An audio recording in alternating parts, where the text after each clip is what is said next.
Welcome to Quick 3D Tutorials. In this video, we want to show you the visualize feedback from Maya to sync your animation. And we have some things called the motion trails. So here we have just a simple animation. And the motion trails, basically what it does, for any controller, I can just select one of these controller, and then it's going to create a curve or path for it. So first of all, going to select the controller you want, make sure you are in the animation and choose the motion trails. Reset the tool. Here you have two options. You can say start from frame 1 to 10 or time slider self, and you can also show the number of the frame. So now you can see we have creating this motion trail. So if I just sliding it, as you can see, is going to moving exactly this path. A little bit about the displaying this, you're going to select the curve. You have two options. You can also see it inside the attribute editor, the options. Here, I just use the channel box over there. Here we have something called the trail thickness. So if I just middle mouse drag, you can see I can change the thickness of that. We have keyframe size. And actually, if you don't want to showing this number, if you're going to attribute editor, you have an option to show it and undo this if you want. But I'm going to make it a little bit more smaller. Let's say like that. So we have another things when we playing this animation, you're going to see we're getting red line and blue. And this color, if I go again selecting the curve attribute editor once again, you can change this color to another color if you like. So maybe, let's see, I don't know, green. So by this way, you're going to change this color.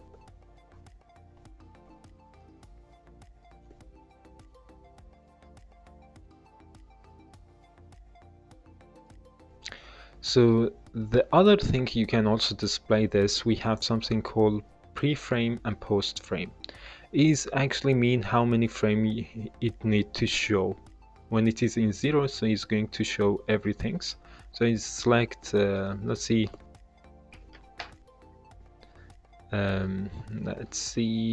10 frame.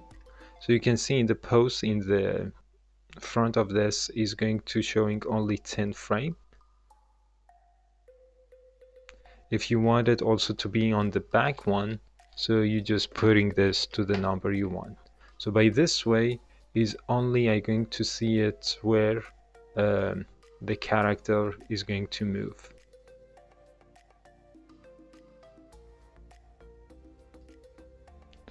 Just put these back to 0.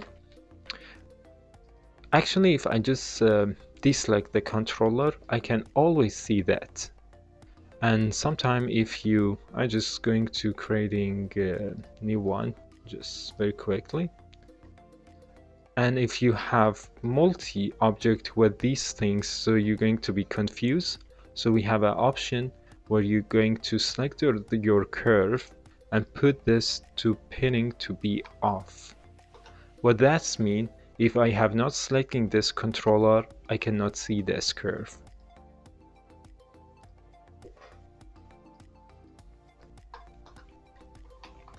So just the basic about the displaying this. So now if I want to make any adjustment for this one, let's see frame 21, I'm going to select it and just using this key to jump to it. I can of course change my controller, so it's going to jumping a little bit higher, as you can see. Or if I can also change it by selecting this box, selecting this box and change this if I want to. So there are two ways you can create it or adjust this curve. So the last thing I will also talking about is basically the curve handle. You can also display it over here and just changing it if you want to. So first of all, we're going to selecting my controller, and I will just showing only this one, which is the translate Y. You can see we have a handle over here. To show this over the viewport, again selecting your curve and go to this option, show the tangent in and out to be on. If I just zoom a little bit in, you can see it's very hard to see this or even select it. So the way you can do it, if I just select the controller going to the Y, we have the tangent. You can actually change the position of this a little bit. And selecting it, now you can see we getting this pink line. I don't know if you can see it, but I just trying to move it this way.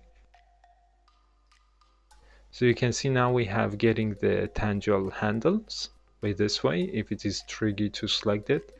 And again, that is up to you if you want to use it or not, but that is an option you have. So by this way, I can just changing the tangent handle also inside this motion trail.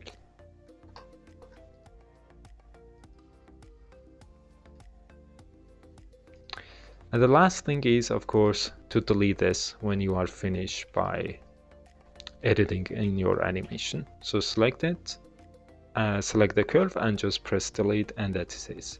So that was the one visualizing feedback from Maya to see your animation.